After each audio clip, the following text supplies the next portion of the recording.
We're back on Fight News Now live, and it's time to play our favorite game. It is Wheel of Fighting. Audience, repeat after me the three magic words. Wheel of Fighting! You know, we always mention the audience. We never give a shout out to our in-house band, the orchestra, the Fight Network Orchestra. All right, it's time to spin the wheel. It's going to land on a topic, and then it's going to cut back to us. And guess what we're going to do about that topic? We do not know what these topics are. Now we do. Rouseys mental state.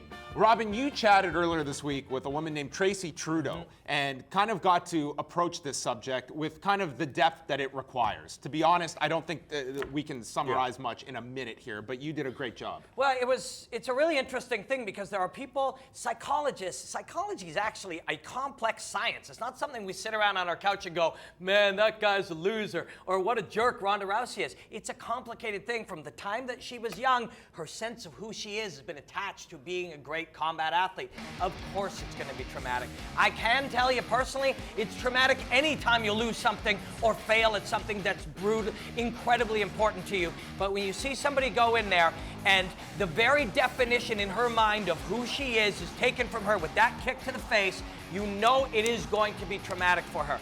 And man, it's one thing for us to look at the state that she's in. It's another thing to look at the state of how people act and how people respond to a human being who's really hurt. That's kind of the gross part. Yeah, I think that everyone, I think the woman should be commended the fact that she put this out there. I mean, of all the vitriol she receives, I mean, very easy to just suppress all of this and not put it out there. I think that athletes should be not rewarded, but nonetheless applauded for that kind of honesty that they're putting out there, which is unbelievable. The scrutiny that you're going to get from people that just are completely insensitive to topics like this, and that's kind of my piece. Yeah, I also like talking about her mental state. She understands she's got to dust herself off.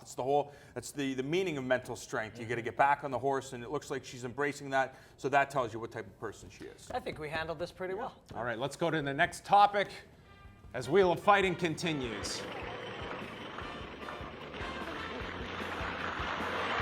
See how we handle this one.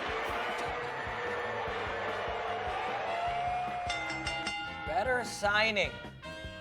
All right, Alistair Overeem, Quinton Jackson. Earlier this week, of course, Alistair Overeem re-signing with the UFC, and Bellator and Quinton Jackson resolving their legal issues, and now Quinton Jackson signing a 2-fight deal.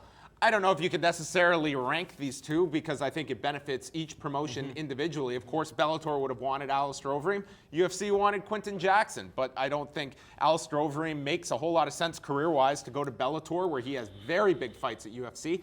And to be honest, Quinton Jackson, I think at this stage of his career, Bellator is the best option, whether it be light heavyweight or their heavyweight division, which is almost non-existent. I think if you look at both of these guys, they're just like, wherever I can make the most money, and contractually for Quinton Jackson, the issues he's had with Bellator obviously forced him to go there. They're going to treat him very well, and I think it's the better signing because you look at the heavyweight division of the UFC, it's quite deep. I don't think you necessarily need Alistair Overeem in the UFC's heavyweight division, but the fact is, you know, there are a number of stories, you know, his fights with the current champion Fabrizio Verdum. You can tell that a third time.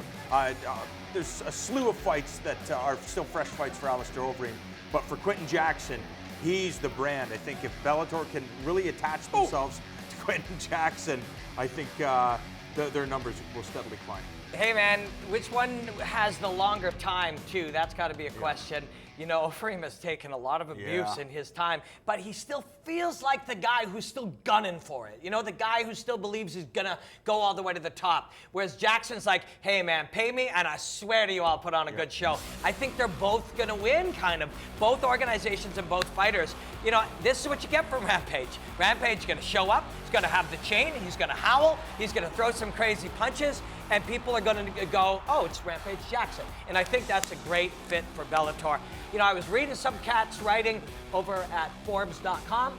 He's a fight fan and an expert, and he's saying, hey, man, no one side can keep them both. So far, both organizations seem to be getting what's better for them. Yeah, I think that each of these work very well for each of the individual promotions. All right, 5 rounds. It goes down every Monday night at 8 p.m. Eastern Time with Robin Black and John Ramdeen going inside the world of mixed martial arts and bringing it all to you each and every Monday night.